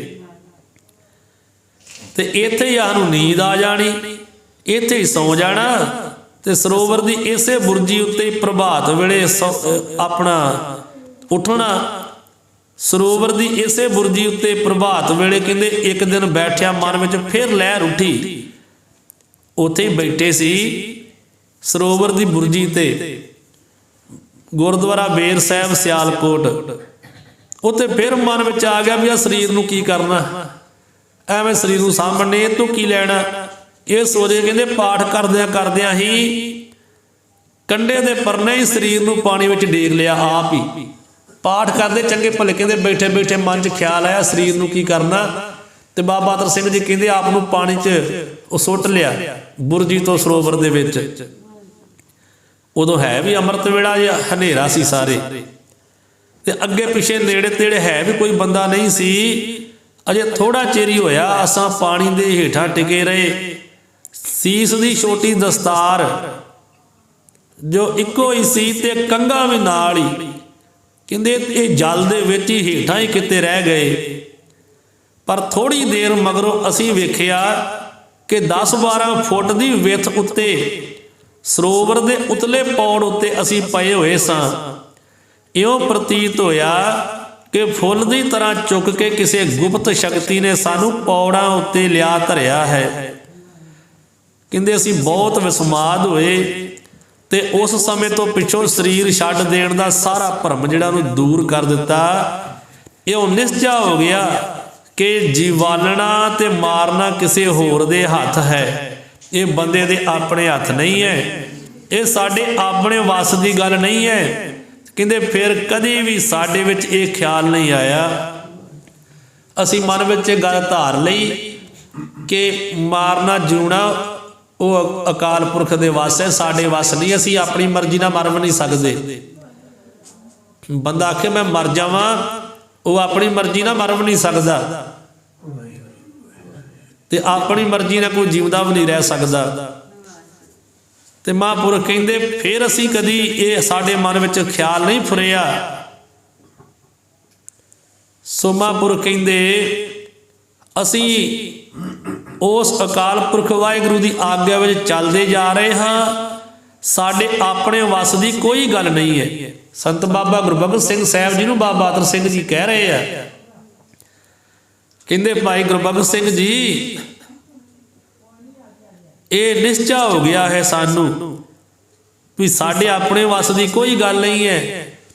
ਜਿੱਧਰ ਨੂੰ ਅਕਾਲ ਪੁਰਖ ਜੋ ਕਰਾਈ ਜਾਣ ਡਿਆ ਉਹਦੇ ਅਸੀਂ ਕਰੀ ਜਾ ਰਹੇ ਹਾਂ। ਇਉਂ ਸੰਤ ਬਾਬਾ ਅਤਰ ਸਿੰਘ ਜੀ ਮਹਾਂਪੁਰਖਾਂ ਨੇ ਘੜਿਆਲ ਵਿੱਚ ਆਏ ਹੋਇਆਂ ਮੌਜ ਵਿੱਚ ਹੁੰਦੇ ਹੋਏ ਆਪ ਇਸ ਤਰ੍ਹਾਂ ਕਈ ਦਿਨ ਬਤੀਤ ਕੀਤੇ ਤੇ ਸੰਤ ਬਾਬਾ ਗੁਰਬਖਸ਼ ਸਿੰਘ ਸਾਹਿਬ ਜੀ ਦਾ ਵਿਸ਼ਵਾਸ ਤੇ ਨਿਸ਼ਚਾ ਵਾਹਿਗੁਰੂ ਦੇ ਸਿਮਰਨ ਤੇ ਉਹਨਾਂ ਦੀ ਆਗਿਆ ਵਿੱਚ ਰਹਿਣ ਤੇ ਪ੍ਰਪੱਕ ਕਰਵਾ ਦਿੱਤਾ ਹੈ। ਇੱਥੇ ਰਹਿੰਦਿਆਂ ਹੋਇਆ ਸੰਤ ਬਾਬਾ ਗੁਰਬਖਸ਼ ਸਿੰਘ ਸਾਹਿਬ ਜੀ ਨੂੰ ਵਾਹਿਗੁਰੂ ਗੁਰਮੰਤਰ ਤੇ ਦ੍ਰਿੜਾ ਨਿਸ਼ਚੈ ਕਰਾ ਦਿੱਤਾ ਹੈ ਵੀ ਇਹ ਵਾਹਿਗੁਰੂ ਗੁਰਮੰਤਰ ਜਿਹੜਾ ਹੈ ਨਾ, ਇਹਨੂੰ ਛੋਟਾ ਜਿਹਾ ਨਹੀਂ ਸਮਝਣਾ। ਜਿਵੇਂ ਬੋੜ ਦੇ ਗੋਲਾਂ ਵੇਖੀਆਂ ਨਾ, ਉਹਦੇ ਵਿੱਚ ਬੀਜ ਨਿੱਕੇ ਨਿੱਕੇ ਹੁੰਦੇ ਆ, ਤੇ ਪਰ ਵੇਖ ਲਓ ਜਦੋਂ ਬੋੜ ਉਹ ਉੱਗਦਾ ਏ ਤੇ ਉਹ ਕਿੱਡਾ ਵੱਡਾ ਹੁੰਦਾ ਏ। ਇਸੇ ਤਰ੍ਹਾਂ ਵਾਹਿਗੁਰੂ ਗੁਰਮੰਤਰ ਨੂੰ ਛੋਟਾ ਨਹੀਂ ਸਮਝਣਾ, ਇਹਦਾ ਬਹੁਤ ਵੱਡਾ ਫਲ ਜਿਹੜਾ ਉਹ ਪ੍ਰਾਪਤ ਹੁੰਦਾ ਹੈ। ਸੋ ਇਸ ਤਰ੍ਹਾਂ ਮਹਾਂਪੁਰਖ ਜਿਹੜੇ ਆ ਨਾ, ਸੰਤ ਬਾਬਾ ਅਤਰ ਸਿੰਘ ਸਾਹਿਬ ਜੀ, ਉਹ ਮਹਾਂਪੁਰਖਾਂ ਨੂੰ ਸਮਝਾ ਰਹੇ ਆ, ਬਾਬਾ ਗੁਰਬਖਸ਼ ਸਿੰਘ ਸਾਹਿਬ ਜੀ ਨੂੰ ਬੜੇ ਪ੍ਰੇਮ ਨਾਲ, ਕਿਉਂਕਿ ਦੋਵਾਂ ਮਹਾਂਪੁਰਖਾਂ 'ਚ ਬਹੁਤਾ ਪ੍ਰੇਮ ਸੀਗਾ। ਤੇ ਫਿਰ ਇੱਕ ਦਿਨ ਮੌਜ ਵਿੱਚ ਬੈਠਿਆਂ ਸੰਤ ਬਾਬਾ ਅਤਰ ਸਿੰਘ ਜੀ ਨੂੰ ਬਾਬਾ ਗੁਰਬਖਸ਼ ਸਿੰਘ ਜੀ ਨੇ ਬੈਠਿਆਂ ਵੇਖਿਆ ਤੇ ਜਾ ਕੇ ਬਹਿ ਗਏ ਇੱਦਾਂ ਕੋਲ, ਤੇ ਕਹਿੰਦੇ ਮਹਾਂਪੁਰਖ ਮੈਨੂੰ ਇੱਕ ਗੱਲ ਦੱਸੋ, ਪੂਰਨ ਸੁਖੀ ਹੋਣ ਦਾ ਕੀ ਸਾਧਨ ਹੈ? ਬਾਬਾ ਗੁਰਬਖਸ਼ ਸਿੰਘ ਸਾਹਿਬ ਜੀ ਕਹਿੰਦੇ ਮਹਾਂਪੁਰਖ ਬਾਬਾ ਅਤਰ ਸਿੰਘ ਸਾਹਿਬ ਜੀ ਨੂੰ ਵੀ ਪੂਰਨ ਸੁਖੀ ਹੋਣ ਦਾ ਕੀ ਸਾਧਨ ਹੈ? ਗੁਰੂ ਦਰਸ਼ਨ ਹੈ ਜਾਂ ਧਰਮ ਗ੍ਰੰਥਾਂ ਦਾ ਪੜ੍ਹਨਾ ਕਿ ਤੀਰਥ ਯਾਤਰਾ? ਮੈਨੂੰ ਇਹਨਾਂ ਚੋਂ ਦੱਸੋ ਵੀ ਗੁਰੂ ਦਰਸ਼ਨ ਜਾਂ ਧਰਮ ਗ੍ਰੰਥਾਂ ਦਾ ਪੜ੍ਹਨਾ ਕਿ ਤੀਰਥ ਯਾਤਰਾ ਜਾਂ ਕੋਈ ਹੋਰ ਜਪ ਤਪ ਸਾਧਨ ਆ? ਅੱਗਿਓਂ ਮਹਾਂਪੁਰਖਾਂ ਨੇ ਨਾ, ਸੰਤ ਬਾਬਾ ਅਤਰ ਸਿੰਘ ਸਾਹਿਬ ਜੀ ਨੇ ਭਾਈ ਗੁਰਦਾਸ ਜੀ ਦਾ ਕਵਿਤ ਸੁਣਾ ਦਿੱਤਾ। ਕਹਿੰਦੇ ਪੂਛਤ ਪਤਕ ਤੇ ਮਾਰਗ ਨਾ ਧਾਰੇ ਪਗ, ਪ੍ਰੀਤਮ ਕੈ ਦੇਸ ਕੈਸੇ ਬਾਤਨ ਸੇ ਜਾਈ ਹੈ। ਪੂਛਤ ਹੈ ਵੈਦ ਖਾਤ ਔਖਦ ਨਾ ਸੰਜਮ ਸੈ, ਕੈਸੇ ਮਿਟੇ ਰੋਗ ਸੁਖ ਸਹਿਜ ਸਮਾਈ ਹੈ। ਪੂਛਤ ਸੁਹਾਗਨ ਹੈ ਕਰਮ ਦੁਹਾਗਨ ਕੈ, ਹਿਰਦੇ ਭੇ ਵਿਚਾਰ ਕਤ ਸਹਿਜਾ ਬੁਲਾਈ ਹੈ। ਗਾਏ ਸੁਨੇ ਆਖੇ ਮੀਚੇ ਪਾਈਏ ਨਾ ਪਰਮ ਪਦ, ਗੁਰ ਉਪਦੇਸ਼ ਗਏ ਜੋ ਲੋ ਨਾ ਕਮਾਈ ਹੈ। ਸੋ ਮਹਾਂਪੁਰਖ ਕਹਿਣ ਲੱਗੇ, ਇੱਕ ਬਿਤ ਪੜ੍ਹਨ ਤੋਂ ਮਗਰੋਂ ਸੰਤ ਮਹਾਂਪੁਰਖ ਕਹਿਣ ਲੱਗੇ, ਸਾਰੀਆਂ ਗੱਲਾਂ ਤੇ ਯਤਨਾਂ ਨਾਲੋਂ ਉੱਤਮ ਯਤਨ ਜਿਹੜਾ ਨਾ, ਉਹ ਹੈ ਗੁਰੂ ਉਪਦੇਸ਼ ਨੂੰ ਕਮਾਉਣਾ। ਗਾਵੇ ਸੁਨੇ ਆਖੇ ਮੀਚੇ ਪਾਈਏ ਨਾ ਧਰਮ ਪਦ, ਗੁਰ ਉਪਦੇਸ਼, ਗੁਰੂ ਦੇ ਉਪਦੇਸ਼ ਨੂੰ ਲੈ ਕੇ ਤੇ ਜਿਹੜਾ ਮਨੁੱਖ ਕਮਾਉਂਦਾ ਉਹੀ ਪਰਮ ਪਦਵੀ ਨੂੰ ਪ੍ਰਾਪਤ ਕਰਦਾ ਹੈ। ਇਸ ਕਰਕੇ ਇਹ ਕੰਮ ਵੱਲ ਤਾਂ ਲੋਕੀ ਥੋੜਾ ਧਿਆਨ ਨਹੀਂ ਦਿੰਦੇ, ਪਰ ਸਾਡੀ ਰੀਸੇ ਮਹਾਂਪੁਰਖ ਕਹਿੰਦੇ ਬਣਾਉਟਾਂ ਬੜੀਆਂ ਬਣਾਉਂਦੇ ਆ। ਬਾਬਾ ਅਤਰ ਸਿੰਘ ਸਾਹਿਬ ਜੀ ਕਹਿਣ ਲੱਗੇ, ਕਹਿੰਦੇ ਵੀ ਜਿਹੜਾ ਕੰਮ ਕਰਨ ਵਾਲਾ ਨਾ, ਗੁਰੂ ਉਪਦੇਸ਼ ਤੇ ਨਿਸ਼ਚਾ ਰੱਖਣਾ ਤੇ ਗੁਰੂ ਦਾ ਉਪਦੇਸ਼ ਕਮਾਉਣਾ, ਉਹਦੇ ਵੱਲ ਤੇ ਕੋਈ ਧਿਆਨ ਨਹੀਂ ਦਿੰਦਾ। ਪਰ ਸਾਡੀ ਰੀਸੇ ਮਹਾਂਪੁਰਖ ਕਹਿੰਦੇ ਵੀ ਬਣਾਉਟਾਂ ਬੜੀਆਂ ਬਣਾ ਕੇ ਸੰਤ ਬੜੇ ਬਣ ਲੱਗ ਪਏ ਅੱਗੇ। ਸੰਤ ਜੀ ਕਹਿਣ ਲੱਗੇ, ਅਸੀਂ ਤਾਂ ਉੱਤੇ ਦੀ ਚਾਦਰ ਇਸ ਕਰਕੇ ਰੱਖਦੇ ਹਾਂ ਕਿ ਲੋੜ ਅਨੁਸਾਰ ਸੌਣ ਵੇਲੇ ਉੱਤੇ ਲੈ ਲਈਦੀ ਹੈ ਜਾਂ ਹੇਠਾਂ ਵਿਛਾ ਲਈਦੀ ਹੈ, ਦਰੀ ਦਾ ਕੰਮ ਵੀ ਲੈ ਲਈਦਾ ਹੈ। ਆਖਰ ਪਤਾ ਵੀ ਨਹੀਂ ਤੇ ਕਿਹੜੇ ਵੇਲੇ ਕਿੱਥੇ ਕਿਧਰੇ ਸਾਹ ਆਵੇ ਕਿ ਨਾ ਆਵੇ ਰਾਮ, ਤੇ ਇਹ ਚਾਦਰ ਜਿਹੜੀ ਕਹਿੰਦੇ ਖੱਫਣ ਦਾ ਕੰਮ ਵੀ ਕਰ ਦੇਵੇਗੀ। ਪਰ ਸਾਡੀ ਰੀਸ ਕਰਨ ਲੱਗਿਆ ਦੂਜੇ ਕੇਵਲ ਇਹ ਸੰਤ ਭੇਖ ਹੀ ਧਾਰਨ ਕਰ ਲੈਂਦੇ ਆ, ਸਭ ਕੁਝ ਇਹਨੂੰ ਹੀ ਸਮਝੀ ਬੈਠੇ ਵੀ ਉੱਤੋਂ ਦੀ ਚਾਦਰ ਦੀ ਬੁੱਕਲ ਚਿੱਟੀ ਦੀ ਮਾਰ ਲਈ ਤੇ ਸੰਤ ਬਣ ਗਏ। ਮਹਾਂਪੁਰਖ ਕਹਿੰਦੇ ਜਿੱਦਾਂ ਅਸੀਂ ਚਿੱਟੀ ਮਾਰੀ ਆ ਨਾ ਚਾਦਰ ਦੀ ਬੁੱਕਲ, ਕਈ ਜਾਣੇ ਕਹਿੰਦੇ ਇਦਾਂ ਹੀ ਚਾਦਰ ਦੀਆਂ ਬੁੱਕਲਾਂ ਮਾਰ ਕੇ ਸੰਤ ਬਣ ਕੇ ਬਹਿ ਗਏ ਆ। ਪਰ ਜਿਹੜਾ ਗੁਰੂ ਦਾ ਉਪਦੇਸ਼ ਹੈ ਨਾ, ਉਹਨੂੰ ਤਾਂ ਕਮਾਉਂਦੇ ਨਹੀਂ, ਨਾ ਬਾਣੀ ਪੜ੍ਹਦੇ ਆ, ਨਾ ਗੁਰਮੰਤਰ ਦਾ ਜਾਪ ਕਰਦੇ ਆ, ਤੇ ਕੇਵਲ ਬੁੱਕਲਾਂ ਮਾਰ ਕੇ ਤੇ ਨਾਮ ਦੇ ਸੰਤ ਬਣ ਕੇ ਬਹਿ ਗਏ ਆ। ਸੋ ਸੰਤ ਬਾਬਾ ਗੁਰਬਖਸ਼ ਸਿੰਘ ਜੀ ਦਾ ਸੰਤ ਬਾਬਾ ਅਤਰ ਸਿੰਘ ਜੀ ਦੇ ਨਾਲ ਦਿਲ ਤੋਂ ਗੂੜਾ ਪਿਆਰ ਸੀਗਾ, ਤੇ ਸੰਤ ਸਾਹਿਬ ਜੀ ਵੀ ਇਸ ਗੱਲ ਨੂੰ ਜਾਣਦੇ ਸੀਗੇ। ਸੋ ਕਈ ਦਿਨ ਤੱਕ ਇਦਾਂ ਘੜਿਆਲ ਵਿੱਚ ਰਹਿ ਕੇ ਮਹਾਂਪੁਰਖਾਂ ਦੇ ਪ੍ਰੇਮ ਦਾ ਕਰਕੇ ਤੇ ਘੜਿਆਲ ਪਿੰਡ ਵਿੱਚ ਰਹਿ ਕਰਕੇ ਨਾ ਬਾਣੀ ਦਾ ਪ੍ਰਵਾਹ ਚਲਾਉਂਦੇ ਰਹੇ, ਸਿੱਖ ਸੰਗਤਾਂ ਨੂੰ ਉਪਦੇਸ਼ ਦਿੰਦੇ ਰਹੇ। ਫਿਰ ਕਹਿਣ ਲੱਗੇ ਵੀ ਸੰਤ ਗੁਰਬਖਸ਼ ਸਿੰਘ ਜੀ ਹੁਣ ਮਨ ਵਿੱਚ ਐਉਂ ਕਰਦਾ ਕਿ ਇੱਥੋਂ ਹੁਣ ਪੋਠੋਹਾਰ ਨੂੰ ਸਿੱਧੇ ਚਲੇ ਜਾਈਏ। ਤੇ ਬਾਬਾ ਗੁਰਬਖਸ਼ ਸਿੰਘ ਸਾਹਿਬ ਜੀ ਕਹਿਣ ਲੱਗੇ ਨਹੀਂ ਮਹਾਂਪੁਰਖੋ, ਜੀ ਨਹੀਂ ਕਰਦਾ ਘੱਲਣ ਨੂੰ, ਹੋਰ ਸਾਡੇ ਕੋਲ ਰਹਿ ਕੇ ਤੇ ਸਾਨੂੰ ਹੋਰ ਬਚਨ ਸੁਣਾਓ, ਇੱਥੇ ਰਹੋ ਸਾਡੇ ਕੋਲ ਅਜੇ, ਸਾਡਾ ਜੀ ਨਹੀਂ ਕਰਦਾ ਘੱਲਣ ਨੂੰ। ਮਹਾਂਪੁਰਖਾਂ ਨੇ ਜਾਣ ਨਾ ਦਿੱਤਾ, ਬਦੋ ਬਦੀ ਰੱਖ ਲਿਆ। ਫਿਰ ਬਾਬਾ ਅਤਰ ਸਿੰਘ ਸਾਹਿਬ ਜੀ ਹੋਰ ਕਈ ਦਿਨ ਰਹੇ, ਪਰ ਹੋਰ ਕੁਝ ਦਿਨ ਰਹਿ ਕਰਕੇ ਨਾ ਤੇ ਸੰਤ ਬਾਬਾ ਗੁਰਬਖਸ਼ ਸਿੰਘ ਜੀ ਦਾ ਮਨ ਜਿਹੜਾ ਬੜਾ ਉਪਰਾਮ ਹੋ ਗਿਆ ਸੀ ਨਾ, ਵਿਰਾਗ ਵਿੱਚ ਭਰੇ ਰਹਿੰਦੇ ਸੀਗੇ। ਜਦੋਂ ਤੁਰਨ ਲੱਗੇ ਮਹਾਂਪੁਰਖ, ਉਹਦਾ ਕਰਕੇ ਕੁਝ ਸਮਾਂ ਹੋਰ ਕੱਢ ਕੇ ਤੇ ਫਿਰ ਮਹਾਂਪੁਰਖਾਂ ਨੇ ਇੱਥੋਂ ਪੋਠੋਹਾਰ ਨੂੰ ਚਾਲਾ ਪਾ ਦਿੱਤਾ ਹੈ। ਉਹਨਾਂ ਦੇ ਜਾਣ ਤੋਂ ਮਗਰੋਂ ਜਦੋਂ ਮਹਾਂਪੁਰਖ ਚਲੇ ਗਏ ਨਾ ਤੇ ਸੰਤ ਬਾਬਾ ਗੁਰਬਖਸ਼ ਸਿੰਘ ਜੀ ਫਿਰ ਕੁਟੀਆ ਦੇ ਅੰਦਰ ਹੀ ਬੈਠੇ ਰਹਿਣਾ ਤੇ ਉੱਥੇ ਅੰਦਰ ਹੀ ਬੈਠਿਆਂ ਅੰਦਰੋਂ ਕੁੰਡੀ ਮਾਰ ਲੈਣੀ, ਅੰਦਰ ਬਹਿ ਕਰਕੇ ਬੰਦਗੀ ਕਰੀ ਜਾਣੀ, ਸਿਮਰਨ ਕਰੀ ਜਾਣਾ, ਕਿਸੇ ਨਾਲ ਬਹੁਤਾ ਬੋਲਣਾ ਨਾ, ਅੰਦਰ ਬੈਠਿਆਂ ਹੀ। ਕਿਸੇ ਨੇ ਬਹੁਤਾ ਪ੍ਰੇਮੀ ਨੇ ਆਉਣਾ, 2-4 ਮਿੰਟ ਕਿਤੇ ਗੱਲਬਾਤ ਕਰਨੀ। ਤੇ ਜਿਉਂ ਬਾਬਾ ਅਤਰ ਸਿੰਘ ਸਾਹਿਬ ਜੀ ਗਏ ਨਾ ਇਹਨਾਂ, ਉਦੋਂ ਬਾਅਦ ਵਿੱਚ ਅੰਦਰ ਲੁਕ ਕੇ ਵਿਰਾਗ ਵਿੱਚ ਹੀ ਰਹਿਣ ਲੱਗ ਪਏ। ਮਹਾਂਪੁਰਖਾਂ ਨੂੰ ਜਾਣ ਤੋਂ ਬਾਅਦ ਵਿੱਚ ਇਹਨਾਂ ਨੇ ਅੰਦਰ ਵੜ ਕੇ ਬੰਦਗੀ ਕਰਨੀ ਸ਼ੁਰੂ ਕਰਤੀ, ਬਹੁਤਾ ਬਾਹਰ ਆਉਣਾ ਹੀ ਬੰਦ ਕਰ ਦਿੱਤਾ ਹੈ। ਉਸੇ ਕੁਟੀਆ ਦੇ ਵਿੱਚ ਹੀ ਰਹਿਣਾ ਸ਼ੁਰੂ ਕਰ ਦਿੱਤਾ। ਮਹਾਂਪੁਰਖ ਆਪ ਅੱਗੇ ਪੋਠੋਹਾਰ ਨੂੰ ਚਲੇ ਗਏ। ਐਸੇ ਸੀ ਸੰਤ ਬਾਬਾ ਅਤਰ ਸਿੰਘ ਸਾਹਿਬ ਜੀ, ਜਿਨ੍ਹਾਂ ਨੇ ਸੰਤ ਬਾਬਾ ਗੁਰਬਖਸ਼ ਸਿੰਘ ਸਾਹਿਬ ਜੀ ਨੂੰ ਆਪਣੇ ਬਾਰੇ ਜਿਹੜੀਆਂ ਪੁਰਾਣੀਆਂ ਕਹਾਣੀਆਂ ਸੀ ਉਹ ਸੁਣਾਈਆਂ। ਘੜਿਆਲ ਪਿੰਡ ਵਿੱਚ ਵੀ ਅਸੀਂ ਜਵਾਨੀ ਵਿੱਚ ਇਸ ਤਰ੍ਹਾਂ ਇਸ ਬੰਨੇ ਨੂੰ ਤੁਰੇ ਸਾਂ। ਸੋ ਇਹ ਬਚਨ ਜਿਹੜੇ ਹਨ ਇਹ ਦੋਹਾਂ ਮਹਾਂਪੁਰਖਾਂ ਦੇ ਸੀ, ਜਿਹੜੇ ਆਪ ਜੀ ਨੇ ਸਾਂਝੇ ਕੀਤੇ, ਜੋ ਸੰਤ ਬਾਬਾ ਗੁਰਬਖਸ਼ ਸਿੰਘ ਸਾਹਿਬ ਜੀ ਨੇ ਆਪ ਦਿੱਲੀ ਵਿੱਚ ਲੇਖਕ ਨੂੰ ਲਿਖਾਏ ਸਨ, ਗਿਆਨੀ ਈਸਰ ਸਿੰਘ ਜੀ ਨਾਹਰਾ ਨੂੰ। ਉਹ ਆਪ ਜੀ ਨੂੰ ਅੱਜ ਸਰਵਣ ਕਰਵਾਏ ਹਨ। ਤੇ ਗੱਲ ਮਹਾਂਪੁਰਖਾਂ ਦੀ ਬਿਲਕੁਲ ਸੱਚੀ ਬਾਬਾ ਅਤਰ ਸਿੰਘ ਸਾਹਿਬ ਦੀ ਵੀ ਭੇਖ ਬਣਾ ਕੇ ਸੰਤ ਬੜੇ ਬਣ ਗਏ, ਪਰ ਕਮਾਈ ਨਹੀਂ ਉਹਨਾਂ ਵਾਲੀ ਕਿਸੇ ਨੇ ਕੀਤੀ। ਕਮਾਈ ਵਿਰਲੇ ਵਿਰਲੇ ਹੀ ਕਰਦੇ ਆ। ਤੇ ਸੰਤ ਜਿਹੜਾ ਹੈ ਨਾ, ਸੰਤ ਨੂੰ ਕਹਿੰਦੇ ਹਨ ਜਿਨ੍ਹਾਂ ਸਾਸ ਗਰਾਸ ਨਾ ਵਿਸਰੈ, ਹਰ ਨਾਮਾ ਮਨ ਮੰਤ, ਧਨ ਸੇ ਨਾਨਕਾ ਪੂਰਨ ਸੋਈ ਸੰਤ। ਕੋਈ ਭੇਖ, ਹੁਣ ਉਹ ਕੀਰਤਨ ਕਰਦੇ ਸੀ ਧਾਰਨ ਨਾਲ, ਤੇ ਕਈਆਂ ਨੇ ਢੋਲਕੀਆਂ ਚੁੱਕ ਲਈਆਂ, ਕਈਆਂ ਨੇ ਵਾਜੇ ਵਜਾ ਲਏ, ਤੇ ਕਈਆਂ ਦੇ ਬਖੇੜੇ ਵੀ ਪੈ ਗਏ, ਕਈਆਂ ਦੀਆਂ ਲੜਾਈਆਂ ਵੀ ਪੈ ਗਈਆਂ। ਪਰ ਬੰਦਗੀ ਵਾਲੇ ਉਹ ਵਿਰਲੇ ਵਿਰਲੇ ਹੀ, ਜਿੱਦਾਂ ਮਹਾਂਪੁਰਖ ਬੰਦਗੀ ਵਾਲੇ ਸੀ ਨਾ, ਉਹਨਾਂ ਦੀ ਰੀਸੇ ਸੰਤ ਘਵਾਉਣ ਤੇ ਬਹੁਤ ਲੱਗ ਪਏ, ਪਰ ਉਹਨਾਂ ਜਿੰਨੀ ਕਮਾਈ ਜਿਹੜੀ ਹੈ ਉਹ ਉਹਨਾਂ ਦੀ ਸੀ। ਜਾਂ ਮਹਾਂਪੁਰਖਾਂ ਦੇ ਜਿਹੜੇ ਪ੍ਰੇਮੀ ਸੀਗੇ, ਜਿਨ੍ਹਾਂ ਨੇ ਉਹਨਾਂ ਕੋਲ ਉਪਦੇਸ਼ ਲੈ ਕੇ ਤੇ ਗੁਰਮੰਤਰ ਦਾ ਸਿਮਰਨ ਕਰਕੇ ਪੂਰਨ ਤੌਰ ਤੇ ਗੁਰਸਿੱਖੀ ਦਾ ਪ੍ਰਚਾਰ ਕੀਤਾ ਹੈ। ਹੁਣ ਸੰਤ ਬਾਬਾ ਗੁਰਬਖਸ਼ ਸਿੰਘ ਸਾਹਿਬ ਜੀ ਦਾ ਜੀਵਨ ਹੈ ਨਾ, ਉਹਨਾਂ ਦੇ ਜੀਵਨ ਦੇ ਵਿੱਚ ਸਤਿਗੁਰੂ ਸ੍ਰੀ ਗੁਰੂ ਗ੍ਰੰਥ ਸਾਹਿਬ ਜੀ ਦੇ ਪੂਰਨ ਸਮਰਪਿਤ ਸੀਗੇ। ਕਹਿੰਦੇ ਵੀ ਜਿੱਥੇ ਵੀ ਸ੍ਰੀ ਅਖੰਡ ਪਾਠ ਸਾਹਿਬ ਜੀ ਹੈ ਉਹ ਆਪ ਬੈਠ ਕੇ ਸਰਵਣ ਕਰਦੇ ਸੀਗੇ। ਤੇ ਆਪਣੇ ਜਥੇ ਨੂੰ ਵੀ ਉਹਨਾਂ ਦਾ ਹੁਕਮ ਹੁੰਦਾ ਸੀ ਵੀ ਆਪਣੇ ਉੱਤੇ ਜਾਂ ਚਾਦਰ ਜਾਂ ਲੋਈ ਲੈ ਕੇ ਰੱਖਣੀ ਹੈ, ਭਾਵੇਂ ਗਰਮੀਆਂ ਤਾਂ ਵੀ ਚਾਦਰ ਰੱਖਣੀ ਹੈ। ਤੇ ਉਸ ਕਮਰੇ ਦੇ ਵਿੱਚ ਦੂਜੀ ਕੋਈ ਚੀਜ਼ ਨਹੀਂ ਸੀ ਹੁੰਦੀ। ਸਤਿਗੁਰੂ ਪਾਤਸ਼ਾਹ ਜੀ ਦੇ ਸਰੂਪ ਤੋਂ ਬਗੈਰ ਹੋਰ ਕੋਈ ਚੀਜ਼ ਨਹੀਂ ਸੀ ਅੰਦਰ ਰੱਖਣ ਦਿੰਦੇ। ਐਸੇ ਮਹਾਂਪੁਰਖ ਜਿਹੜੇ ਸਤਿਗੁਰੂ ਪਾਤਸ਼ਾਹ ਜੀ ਸਤਿਕਾਰ ਕਰਦੇ ਸੀਗੇ। ਹੁਣ ਵਾਂਗੂ ਨਹੀਂ, ਕਈਆਂ ਨੇ ਕੁਰਸੀਆਂ ਵੀ ਲਾ ਲਈਆਂ, ਕਈਆਂ ਨੇ ਫੱਟੀਆਂ ਰੱਖੀਆਂ ਨੇ ਗੁਰੂ ਘਰਾਂ ਦੇ ਵਿੱਚ।